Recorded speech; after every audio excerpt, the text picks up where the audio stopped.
você está obtendo os resultados que você gostaria de obter na sua vida?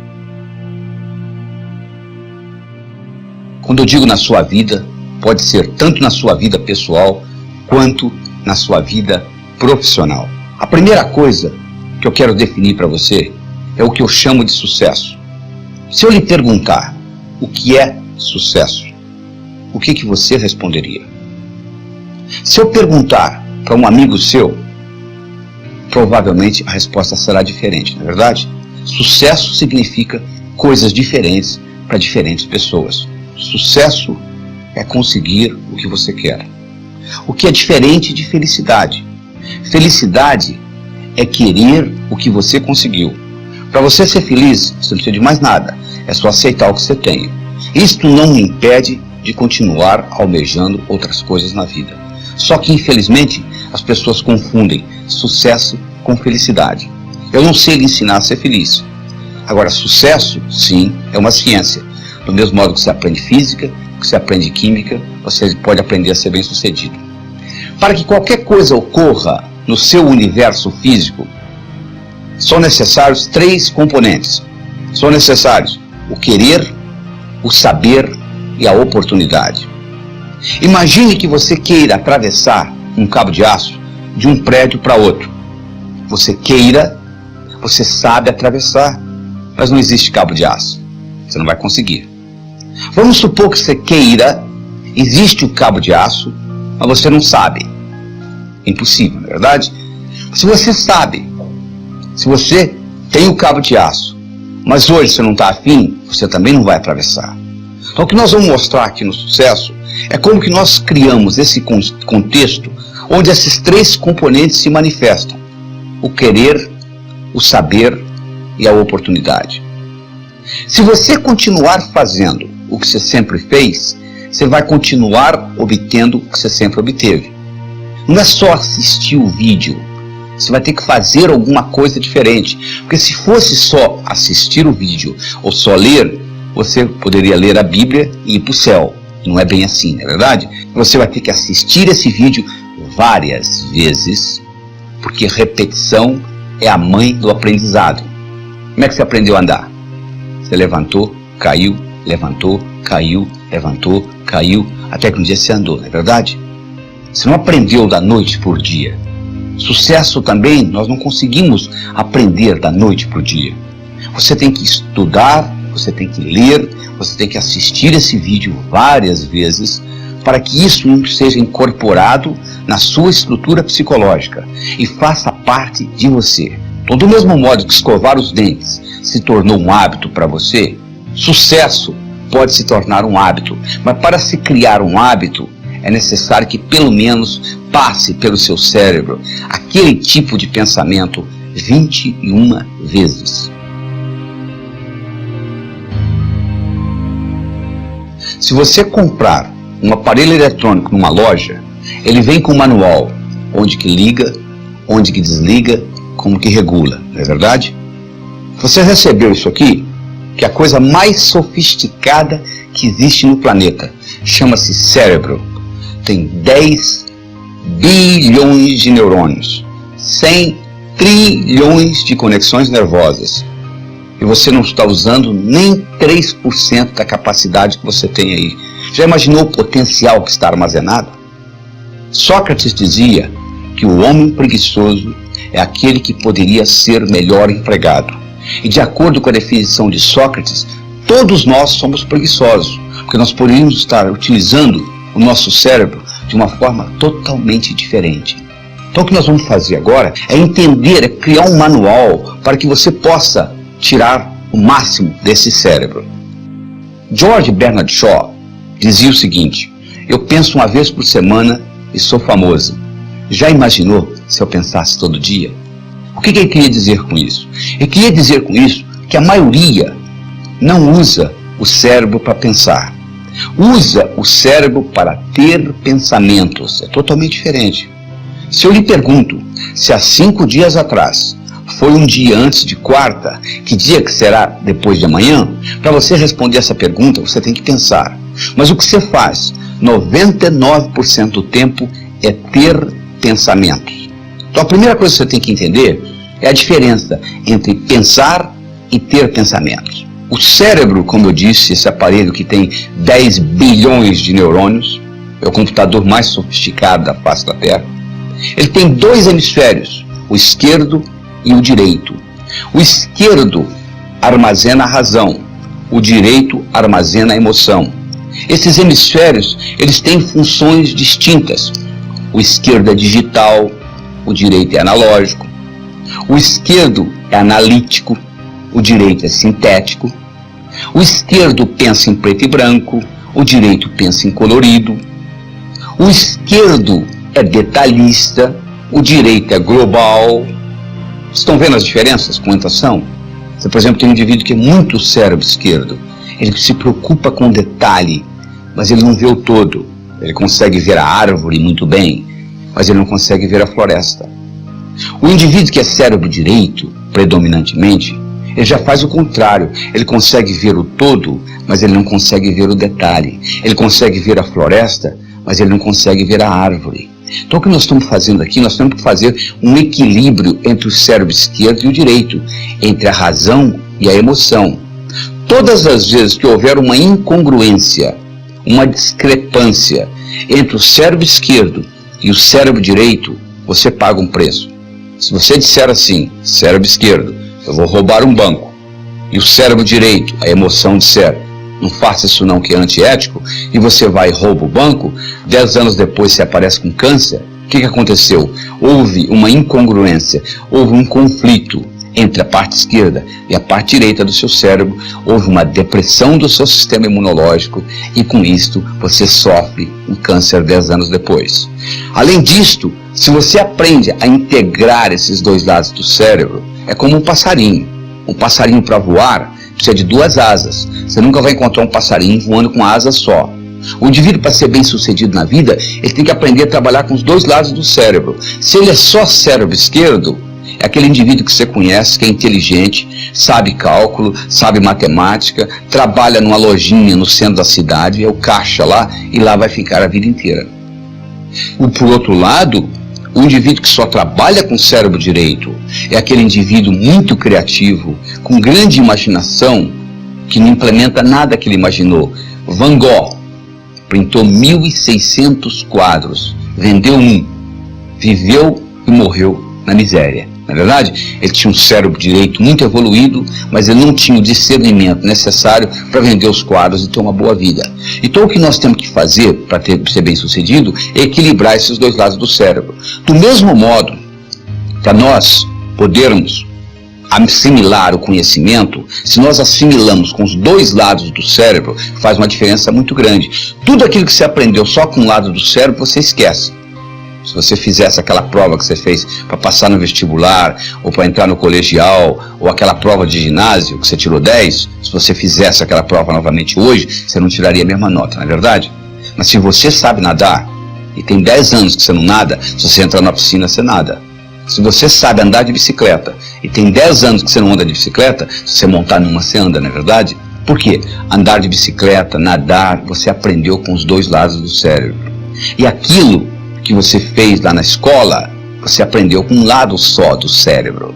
Por isso que você esqueceu. Então o que você faz? Você passa a vida inteira aprendendo, esquecendo, aprendendo, esquecendo, aprendendo, esquecendo. Mas mesmo assim, aprendendo e esquecendo, você está melhor do que aquele indivíduo que não aprendeu, não é verdade? Porque o conhecimento você esqueceu, mas sobrou alguma coisa. Sabe o que sobrou? A sua habilidade de pensar. Como é que você usa o seu cérebro para melhorar o seu discernimento, para você poder fazer decisões de uma forma melhor. Tem gente que tem dificuldade para fazer decisões. O indivíduo não consegue decidir entre uma coisa e outra. É como se uma parte do cérebro queria uma coisa, outra parte do cérebro queria outra. E ele acaba não decidindo por nenhuma das duas. É o sujeito que chega na sorveteria e não sabe se ele quer o sorvete de baunilha ou de chocolate. Baunilha ou chocolate, ele acaba pedindo framboesa, porque ele não consegue decidir entre uma coisa e outra. E isso é muito importante se aprender na vida, porque a sua vida você está fazendo constantes decisões. E outra coisa importante que você tem que entender como o cérebro funciona, existe uma lei universal chamada lei do aumento.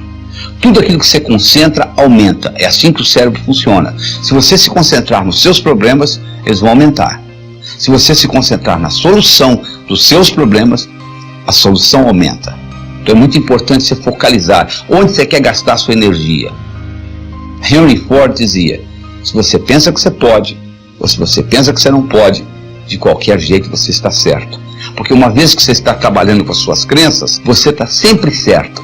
Você já notou que você está sempre certo? É sempre você certo, a outra pessoa que não consegue entender? Porque você está partindo de um princípio que está codificado no cérebro. À medida que você começa a mudar essas percepções, você vai entender que percepção é realidade e tudo mais é ilusão.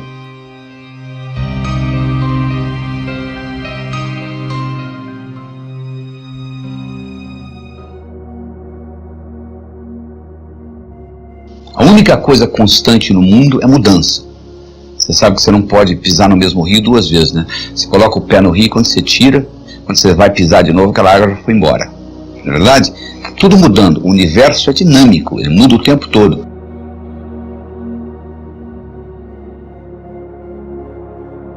Você conversa com uma pessoa hoje, você encontra com essa mesma pessoa daqui a um mês, você mudou, ela mudou. Só que o problema é que você continua tratando-a como se ela não tivesse mudado, e vice-versa. E aí cria o problema. Por que nós fazemos isso? Porque nós somos animais de hábitos. Nós criamos hábitos e continuamos perpetuando esses hábitos. Eles fizeram um estudo e mostraram que você de manhã, quando escova os dentes, se você escova hoje 35 vezes a escova no dente, amanhã você vai escovar 37, 34, por aí. Ou seja, até nesses pequenos detalhes você mantém esse hábito. E um pensamento, uma vez pensado, ele se torna eterno, sabia? Ele vira hábito. A não ser que você pare e repense. Porque existem hábitos positivos que lhe ajudam e vale a pena tê-los. Você tem um hábito, por exemplo, de fazer ginástica, ótimo. Isso vai manter o seu corpo jovem por muito tempo. Agora, se você tem um hábito, por exemplo, de fumar, você está lhe prejudicando. Cada cigarro que você fuma diminui a sua vida a 14 minutos. E você não leva 14 minutos para fumar um cigarro. A nicotina contida num cigarro é suficiente para matar 2 rãs. Então você começa a pensar o seguinte: quais são os hábitos que eu gostaria de mudar durante esse curso? Começa a pensar nisso. Aí você vai dizer, mas eu não tenho força de vontade para parar de fumar. Não, não é força de vontade. Força de vontade é uma coisa consciente. Nós vamos muito mais fundo do que isso. Nós vamos trabalhar com motivação. Aliás, nós vamos trabalhar com automotivação. Porque força de vontade é aquilo que você faz no dia 31 de dezembro. Você fala, no próximo ano eu vou fazer isto, eu vou fazer isto, eu vou fazer isto. Quanto tempo isso dura? Quase nada, não é verdade? Agora, se você está automotivado, a história é totalmente diferente. Você vai fazer acontecer. É isso que nós vamos provocar aqui. Nós vamos provocar uma automotivação para o sucesso. Porque nós vamos aprender com gente que sabe. Existiu nos Estados Unidos um indivíduo chamado Andrew Carnegie. O Andrew Carnegie era na época dele o que o Bill Gates é hoje. O que o Bill Gates é para a era da informação, Andrew Carnegie foi para a era da industrial. O Andrew Carnegie era tão rico que ele deixou o dinheiro para construir o Carnegie Hall em Nova York. Ele deixou o dinheiro para construir a Carnegie Mellon University nos Estados Unidos. E o senhor Andrew Carnegie, um dia, num momento de reflexão, ele teve um insight. Ele disse, eu vou deixar muito dinheiro para o mundo, como de fato ele deixou. Mas eu gostaria de deixar para o mundo mais do que dinheiro. Eu gostaria de deixar essa habilidade que eu tenho, que tudo que eu coloco a mão vira ouro. Então ele resolveu criar a chamada ciência do sucesso, o que faz um indivíduo bem-sucedido. Como ele era um indivíduo muito ocupado e não tinha tempo para fazê-lo, ele contratou alguém que o fizesse. Ele estava procurando alguém. Uma noite, numa festa, ele conheceu um jovem de 19 anos de idade de nome Napoleon Hill.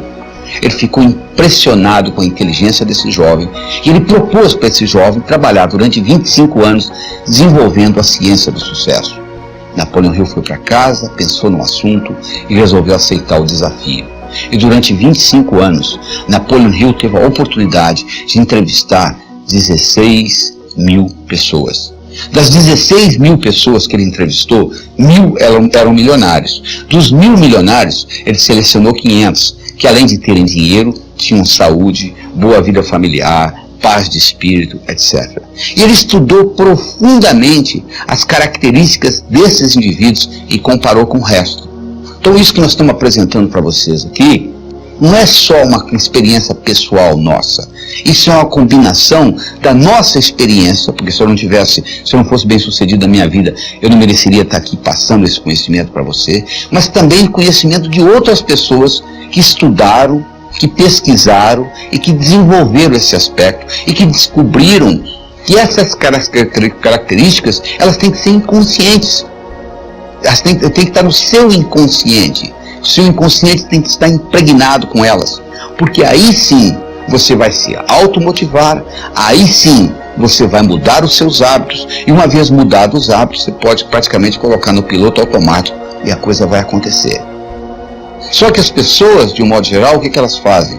Elas se escondem no passado ou se escondem no futuro. É muito fácil você se esconder no passado. Você reclama que você é do jeito que você é por causa das circunstâncias da sua infância, do modo que seu pai lhe batia, a sua mãe te tratava, etc. Ou você pode se esconder no futuro, se preocupar com as coisas que vão acontecer. Você já prestou atenção na palavra preocupar? Pré-ocupar. O que é pré-ocupar? É você ocupar a sua mente antes da hora. Se a sua mente estiver ocupada, você não tem tempo de pré-ocupar. E como é que você ocupa a sua mente? Se comprometendo em fazer uma diferença na sua vida. Então a única coisa que eu exijo de você aqui é para você se comprometer e utilizar esse material para mudar a sua vida. Não é se envolver com ele não, é se comprometer, é muito diferente. Se você hoje de manhã teve no café da manhã ovos com presunto, a galinha que botou os ovos estava envolvida no seu café da manhã. O porco estava comprometido. Ele deu a vida pelo presunto, para ser transformado em presunto. Você entende a diferença? Então você tem que se comprometer, você tem que repetir muitas vezes, até que isso se torne uma parte de você. Você está lembrado quando você escuta uma piada nova? A primeira vez que você conta essa piada, você diz, fulano contou, e você repete a piada. A segunda vez você já diz, alguém contou, você repete a piada. Na terceira vez a piada vira sua, não é verdade? Você já não diz quem lhe contou mais, fica sendo a sua piada, porque já tem as suas características. Então o que você vai fazer com esse material? Você vai incorporando esse material no seu inconsciente, os seus hábitos vão mudando, a sua motivação vai aumentando, o seu inconsciente fica impregnado disso, a sua estrutura psicológica, e você deixa de se esconder no passado ou se esconder no futuro e você utiliza o aqui e agora, porque a vida ocorre no aqui e agora. No seu cérebro não existe futuro, sabia disso? Você já acordou amanhã? Não, é sempre hoje, exatamente isso.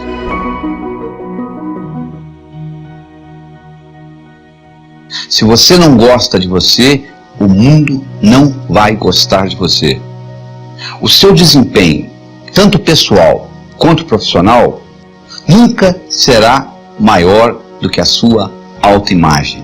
Como melhorar a sua autoimagem? Como melhorar a sua autoestima? Até a idade de 8 anos, você recebeu aproximadamente 100 mil nãos. Não faça isso, não faça aquilo, não faça aquilo. Crianças com 4 anos de idade, microgravadores colocados na orelha para escutar, gravar o que elas escutam em 24 horas, para cada elogio, elas receberam 9 repreensões. Então o que acontece? A sua autoestima, que nasceu direitinho, ela começa a ser lesada. Você tem que continuar vivendo.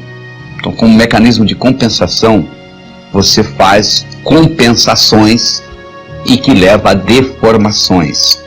Adolf Adler, discípulo de Sigmund Freud, Dr. Adler dizia, toda compensação traz uma certa deformação.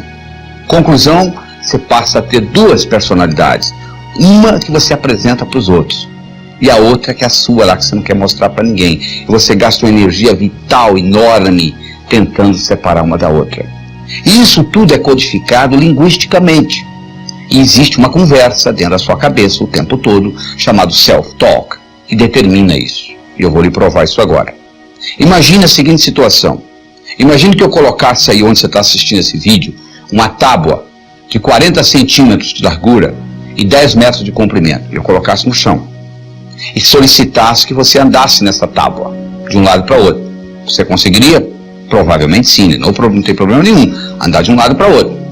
Agora eu pegaria essa tábua e colocaria essa tábua entre os dois prédios Twin Towers do World Trade Center em Nova York, os dois prédios mais altos de Nova York, 400 metros acima do solo, 108 andares. E agora eu solicitaria que você atravessasse essa tábua de um lado para o outro. Você faria? Provavelmente não. Mas fisicamente você consegue fazer. Você não fez lá, não andaria no chão? O que acontece? Imediatamente vai aparecer no seu cérebro o chamado self-talk. Olha, você vai escorregar, ó, você vai cair, ó, vai ventar. Não é verdade? Você nunca deixou de fazer nada na vida porque o seu peito doeu, ou porque o seu braço doeu, ou porque a sua perna doeu. Você deixou de fazer alguma coisa na vida porque alguma coisa aconteceu aqui dentro do seu cérebro. Não é verdade? Pois é, isso tem muito a ver com a codificação que você tem da sua autoestima. Porque essa autoestima foi gerada através do seu crescimento, do seu desenvolvimento. Nos primeiros 7 anos de vida, você não tinha capacidade cognitiva. O seu cérebro funcionava como se fosse uma esponja. Você estava consciente, mas você não estava consciente que você estava consciente. Essa é a verdade. Então a religião que você tem, os preconceitos, as suas crenças com relação a dinheiro, a Deus, a amor, a saúde, a velhice, tudo isso foi codificado nos primeiros 7 anos de vida. Dos 7 aos 14, você entrou na fase de modelação. Você começou a modelar os outros. Você começou a copiar o comportamento das pessoas. Se a sua mãe dizia, não minta, mas você ouvia ela mentindo para o vizinho, você chegava à seguinte conclusão, mentir é válido. Ou seja, você incorporava o comportamento e não o que as pessoas estavam dizendo. E você começou a fazer julgamentos. Por volta dos 14 anos, você entrou na terceira fase, que é a chamada fase de socialização. Você começou a se socializar com os outros. E teoricamente, somente teoricamente, você completou isso por volta dos 21 anos. Eu digo teoricamente que eu encontro pessoas com 50 anos de idade que ainda não saíram de casa emocionalmente. O pai já morreu, a mãe mora a 2.000 quilômetros de distância, mas a pessoa ainda não saiu de casa emocionalmente. Então nós temos que voltar lá e reestruturar essa criança, que nunca tem mais do que 7 anos de idade. E como que isso foi estruturado neurofisiologicamente? Do seguinte modo, na base do seu cérebro, você tem uma estrutura chamada substância reticular ativadora ascendente, que é abastecida pelo saldo exergônico do bioquímico celular. Estou falando difícil. O que é isso? Significa que se eu levanto a mão, eu libero mais energia do que é necessário para levantar a mão. Parte dessa energia vai pelo sistema nervoso e ativa essa substância que ativa o cérebro. Então o seu cérebro se mantém acordado graças à substância reticular ativadora ascendente. A segunda função da substância reticular ativadora ascendente é funcionar como se fosse uma secretária executiva do seu cérebro. O seu cérebro não pode prestar atenção em mais do que 5 a 9 coisas de cada vez. Você não estava prestando atenção no dedão do seu pé direito, até que eu falei, nem tampouco na ponta do seu nariz, nem no lóbulo da orelha esquerda, e assim por diante. Porque você não pode prestar atenção em tudo isso, no que eu estou falando, na temperatura da sala. Opa, peraí, tem que ter uma prioridade. E a substância reticular ativadora ascendente estabelece essa prioridade. Quem estabelece para ela? O cérebro. O cérebro diz, ó, isso é importante, eu quero ver, isso não é importante, eu não quero ver. Então as suas crenças foram codificadas e o cérebro diz para a substância reticular, é isso aí. Então imagina uma menina com 12 anos de idade abusada sexualmente. Ela chega à seguinte conclusão, homem não presta. O cérebro dela diz para a substância reticular, então se você encontrar um homem que não presta, eu quero saber. Quando você encontrar um que não presta, eu não quero ver. E daí para frente, o que é que ela vai encontrar na vida? Homens que não prestam.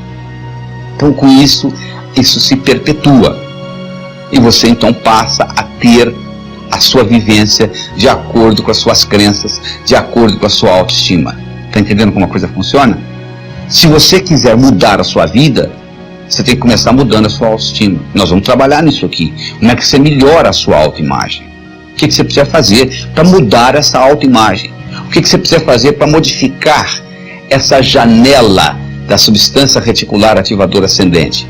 E, consequentemente, mudar a sua percepção. Mudando a sua percepção, você muda a sua realidade. Porque as coisas são simples, as coisas são óbvias, não é verdade? Mas o óbvio só é óbvio para a mente preparada. Então nós temos que preparar essa mente. E como que nós preparamos? Mudando essa janela, mudando a sua percepção. É isso que nós vamos continuar fazendo, nós vamos continuar trabalhando nisso, porque esse é o primeiro passo para você ser bem sucedido. Você tem que passar a gostar mais de você, você tem que mudar esse self-talk, essa conversa que você tem com você.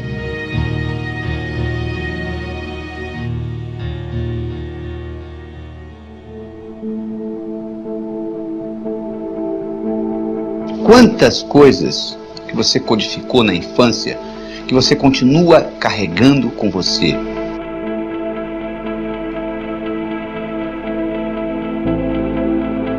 Sabe como é que eles treinam o elefante? Eles pegam uma corda, amarram no elefante, amarram numa árvore. Ele tenta sair e não consegue, tenta sair e não consegue, tenta sair e não consegue. Ele desiste. Isso quando ele é bebê. Aí ele cresce pensando que ele está amarrado numa árvore. Quando ele já é adulto, o palhaço amarra uma corda nele, amarra na perna do tamborete, da cadeira lá, ele continua pensando que está amarrado numa árvore.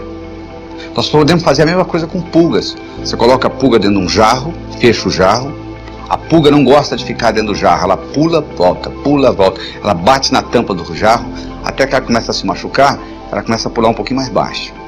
Depois que ela está fazendo isso, você vai lá e tira a tampa do jarro, ela nunca mais pula fora do jarro. Você não está acreditando? Faça experiência em casa. Você não precisa fazer experiência em casa, é só olhar no espelho. Quantas coisas que você codificou na infância que você continua carregando com você, que são totalmente obsoletas. Então o que nós vamos fazer agora é avaliar o que nós precisamos modificar dessa codificação. Nós somos animais linguísticos. Linguagem nos diferencia dos outros seres e nos faz humanos. Nós temos dois tipos de linguagem. Nós temos uma linguagem que gera ação e uma linguagem que não gera ação. Se eu disser para você, a temperatura dessa sala está quente, mudou alguma coisa no universo? Absolutamente nada. A temperatura continua a mesma, não é verdade? Isso é uma linguagem que não gera ação. Agora, se você estivesse aqui e eu dissesse para você, segura essa caneta, por favor, e você segurasse, a caneta teria passado da minha mão para a sua. O que aconteceu? Aconteceu uma ação. Essa linguagem de solicitação gerou uma ação. Você quer ver uma outra linguagem que gera ação?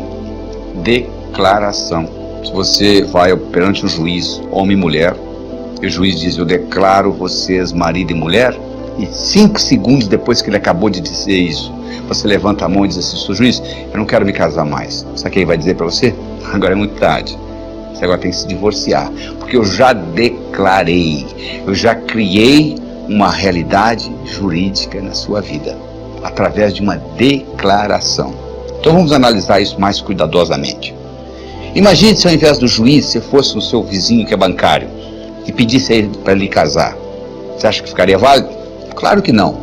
Ele não tem autonomia, ele não tem autoridade para declarar marido e mulher. Não é verdade? Então, para você ter uma declaração, você tem que ter autoridade. Segundo, tem que acontecer no aqui e agora. O juiz não diz, eu declaro que vocês serão marido e mulher. O juiz diz, eu declaro que vocês são. E terceiro, tem que ser positivo. Ou seja, o juiz não declara, eu declaro que vocês não são mais solteiros. Isso não é declaração. A declaração é no positivo, é no aqui e agora, e alguém que tem autoridade. Agora eu lhe pergunto, quem tem mais autoridade sobre você? Você. Quando você tinha 5 anos de idade, não. Seu pai, sua mãe, seus irmãos mais velhos, sei lá quem.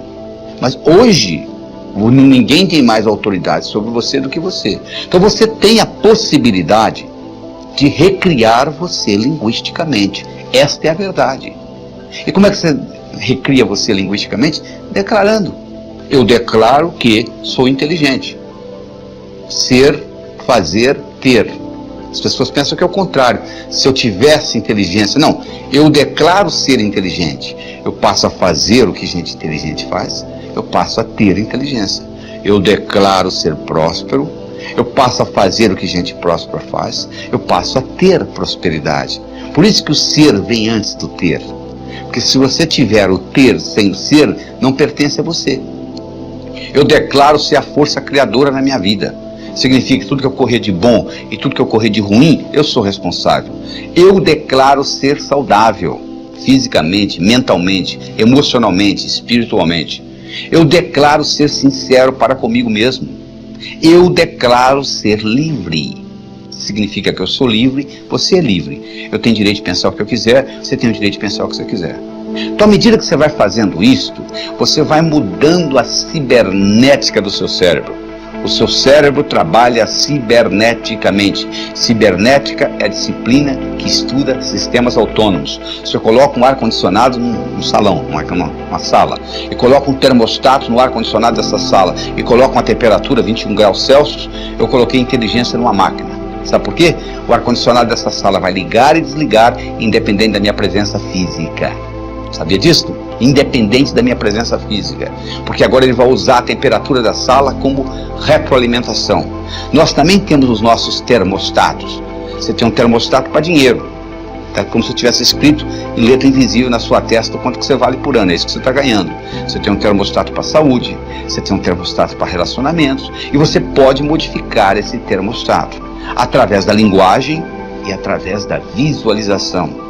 Se você visualiza e sabe visualizar com nitidez, se você sabe visualizar a cores, isso tem um impacto enorme nesse termostato. Deixa eu contar para você uma história com relação a termostato. Era uma vez um indivíduo que era um corretor de imóveis, o melhor corretor de imóveis que você poderia encontrar. Ele só ganhava $30 mil por ano. Nos Estados Unidos isso não é muita coisa. Um dia ele foi hipnotizado.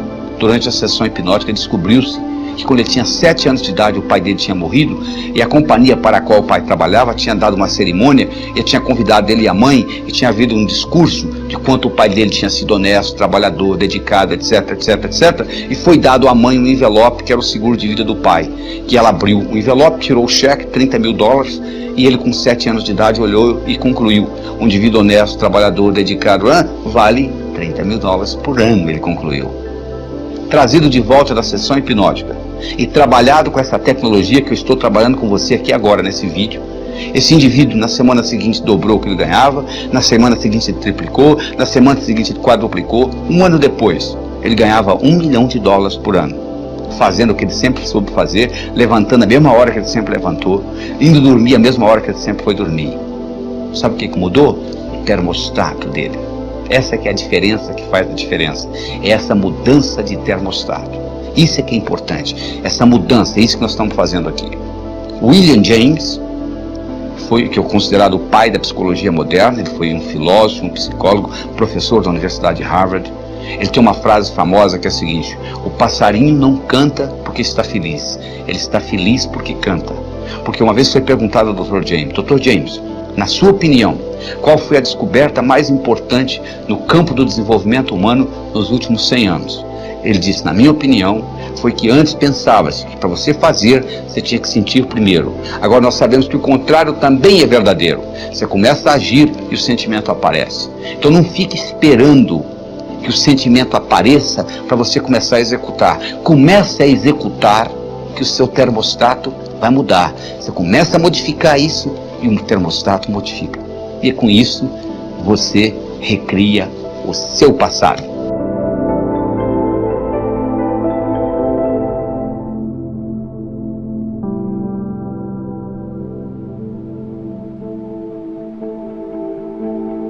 Paradigma, eis a questão. O que conta não é o que acontece com você, mas como você responde ao que acontece com você. Posso ter 2 indivíduos que vieram da mesma família. Um acha que a infância foi uma maravilha, o outro acha que foi um inferno. Na verdade, o que conta não é a sua experiência, é como você reage à experiência que você tem.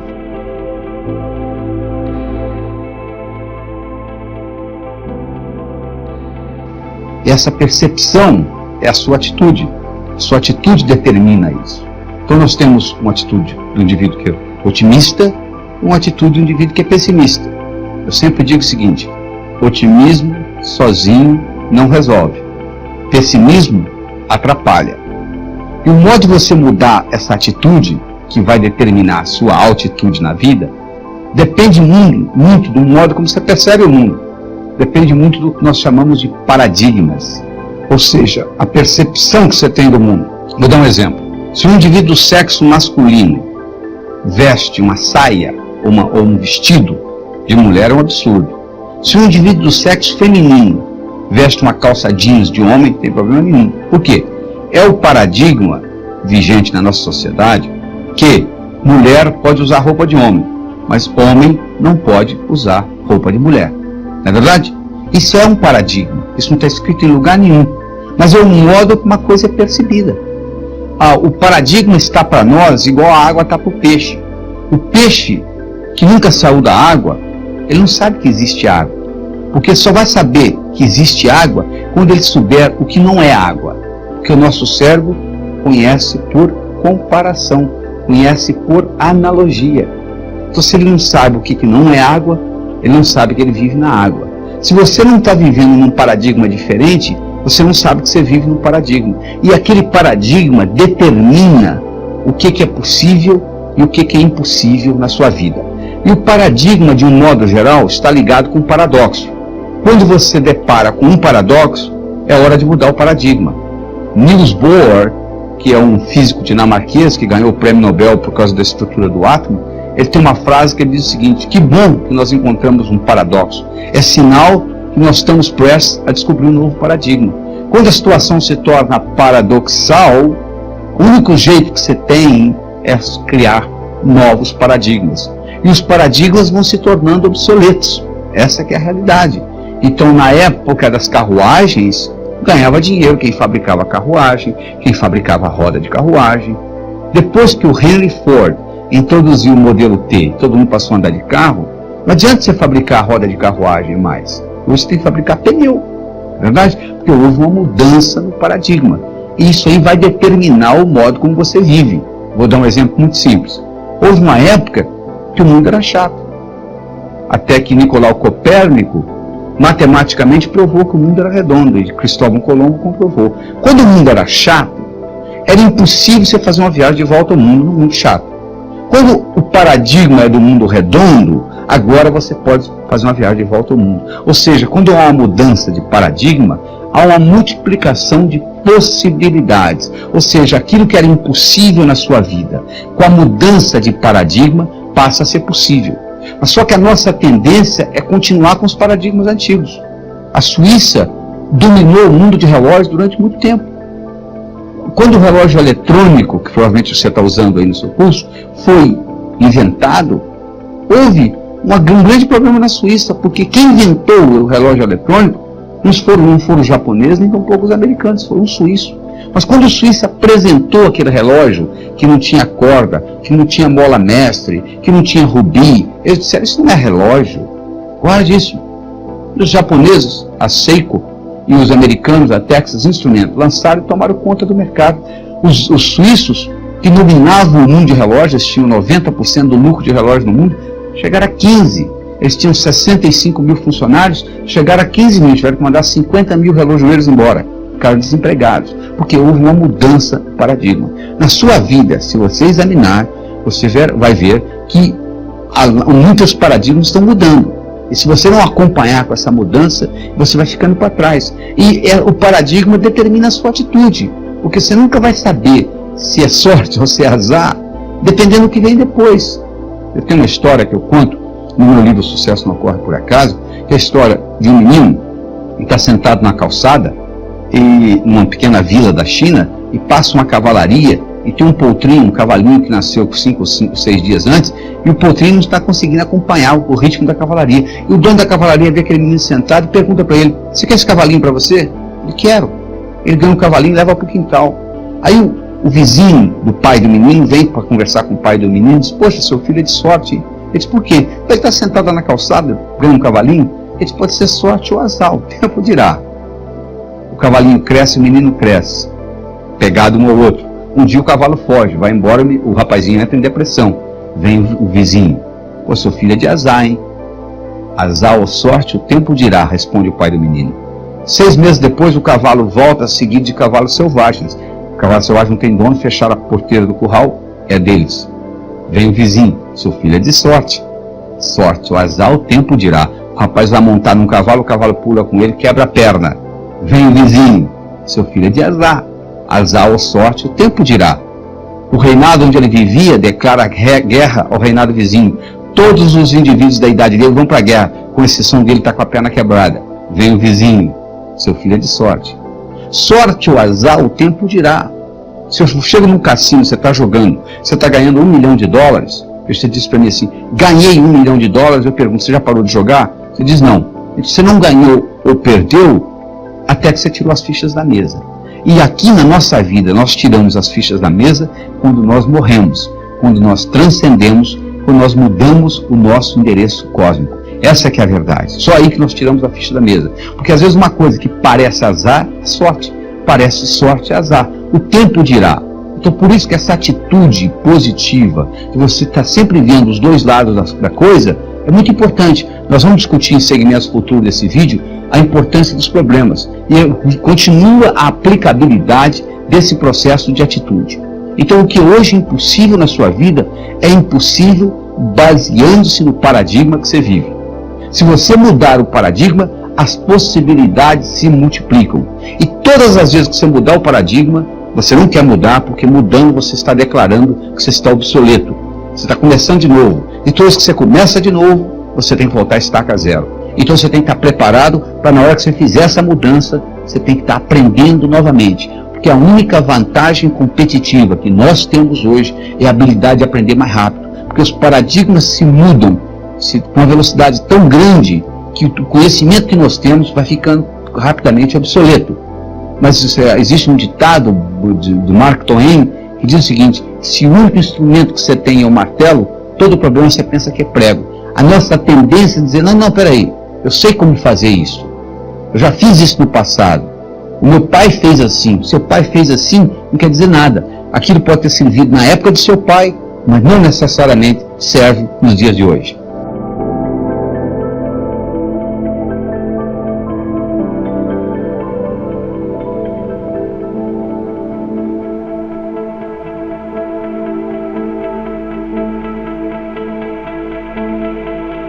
Destruindo seus fantasmas, ou seja, aqueles complexos de inferioridade, aquilo que aconteceu com você no passado, que você vem trazendo com você para o futuro.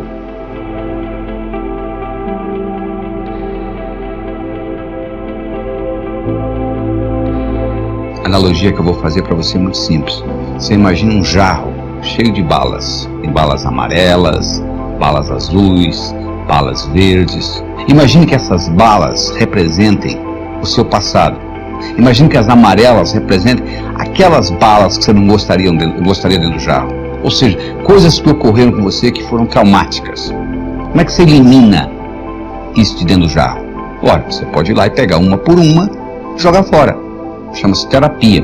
Funciona? Claro que funciona. Qual o outro jeito? Você começa a colocar outras sob pressão e automaticamente as amarelinhas sairão do jarro, não é verdade? O que é colocar outras sob pressão? Coloca outras de outras cores. Você coloca outros sonhos, outras realizações, e você começa a preencher a sua vida, novas visões. Para fazer isto, você tem que entender que o contexto onde você vive é muito importante. Se você quer aprender a voar com águias, você não pode viver em terreiro de peru. Já é difícil nadar contra a correnteza, principalmente com peso no pescoço. Quer dizer, às vezes você tem amigos que puxam você para baixo. Você tem que tomar cuidado com isso, porque do contrário você não vai conseguir fazer essa evolução que nós estamos discutindo aqui. Talvez você tenha que se livrar dessa amizade. Talvez esteja ali prejudicando. Você tem que avaliar, porque a vida é sua. Eu gostaria de apresentar para você agora um modelo psicológico que vai lhe ajudar muito. O modelo é o seguinte: pensamento gera sentimento, que gera comportamento. Se eu lhe perguntar qual foi o pior dia da sua vida, você vai começar a pensar em coisa triste, você vai começar a se sentir triste, daqui um pouquinho você está chorando, não é verdade? Se eu perguntar para você qual foi o melhor momento que você já viveu até hoje, você vai começar a pensar em coisa alegre, você vai começar a se sentir alegre, daqui um pouquinho você está sorrindo, não é verdade? Então, ó, pensamento gera sentimento, que gera comportamento. Você vai dizer, não é o meu caso. Eu, quando me dou conta, já estou gritando com a minha mulher. Bom, sabe por que você está gritando? Porque o pensamento, o sentimento aconteceu tantas vezes que isso ficou no automático. Então você trabalhando com esse processo, pensamento, sentimento, comportamento, você vai ver que você tem controle da sua vida. Porque a única coisa que você tem que controlar realmente hoje são os seus pensamentos. Só que você tem 50 1000 pensamentos por dia. E os estudos mostram que a maioria, 95% dos pensamentos, são negativos. Ou seja, e além disso, sabia mais? 85% dos pensamentos que você tem hoje, você já pensou neles ontem. Ou seja, viram uma constante. Por exemplo, tem gente que carrega sentimento de culpa a vida inteira, de uma coisa que fez quando tinha 5 anos de idade. Eu me lembro de um caso de uma moça com 35, que ela carregava um sentimento de culpa quando ela tinha 6 anos. A mãe dela pôs ela tomando conta da irmã que tinha 3 e saiu. E a irmã teve um acidente e ela se sentia culpada. Com 35 anos de idade, ela carregava essa culpa, esse sentimento de culpa. Eu quero que você avalie o seguinte: quais são os sentimentos de culpa que você está carregando? Aquelas balinhas amarelinhas que tem lá. Ou você pode até carregar ansiedade. Só que culpa é um sentimento do passado. Ansiedade é um sentimento do futuro. Você não se sente culpado por uma coisa que ainda não aconteceu. E você não se sente ansioso por uma coisa que já aconteceu. Então, se você aprende a viajar no tempo, como nós falamos no vídeo passado, se você aprende a viajar no tempo, você pode fazer o futuro virar passado e o passado virar futuro. E com isso, alterar essa dinâmica. A outra coisa importante para você diminuir essas amarelinhas é você perdoar. O perdão, antes de ser um sentimento de amor, é um ato de inteligência. Antes de ser um ato de amor, é um ato de inteligência. Porque só não perdoa quem é burro. Ele diz assim: eu não vou perdoar o meu pai pelo que ele me fez. Eu pergunto: onde é que está seu pai? Ele já morreu. Ele vai ficar muito sem dormir essa noite por causa disso. Não, não vai fazer diferença nenhuma para ele. Então essa falta de perdão é burrice. Porque quando você tem falta de perdão, você carrega no seu coração 24 horas por dia esse sentimento, que vai prejudicar o seu pensamento, que vai prejudicar o seu sentimento, que consequentemente vai prejudicar o seu comportamento. Então eu tenho uma técnica que eu ensino, que é para você, como se você estivesse esculpindo você de novo, como se você fosse o arquiteto que estivesse recriando você. Nós já trabalhamos com isso em vídeos passados, mas uma coisa que você pode fazer, você escrever uma carta de amor para você. Então você pode começar uma carta dizendo assim: querido, querida, e é você mesmo. E você começa a descrever como se você estivesse apaixonado por essa pessoa. E nessa paixão você vai descrever as qualidades, os momentos difíceis, as culpas que essa pessoa tem, e etc. E nesse processo de você escrever essa carta, é você estar recriando você linguisticamente. Não adianta só você escutar o vídeo, não adianta só você achar interessante o que eu estou discutindo. Para isso realmente ter um impacto no seu dia a dia, para isso realmente mudar essa dinâmica de pensamento, sentimento e comportamento, faz necessário que você escreva essa carta. E uma vez escrita essa carta, você pode passá-la limpo, você pode colocá-la num lugar onde você tem acesso a ela diariamente. Quando você estiver deprimido, quando você estiver triste, o melhor antidepressivo que eu conheço é ler essa carta. Não te dá dependência, não tem efeito colateral, não dá sonolência, nada disso. E ao mesmo tempo você está reforçando essas qualidades, e reforçando as suas qualidades, você está preenchendo com bolinhas, com balas de outras cores, e com isso você está destruindo os seus fantasmas.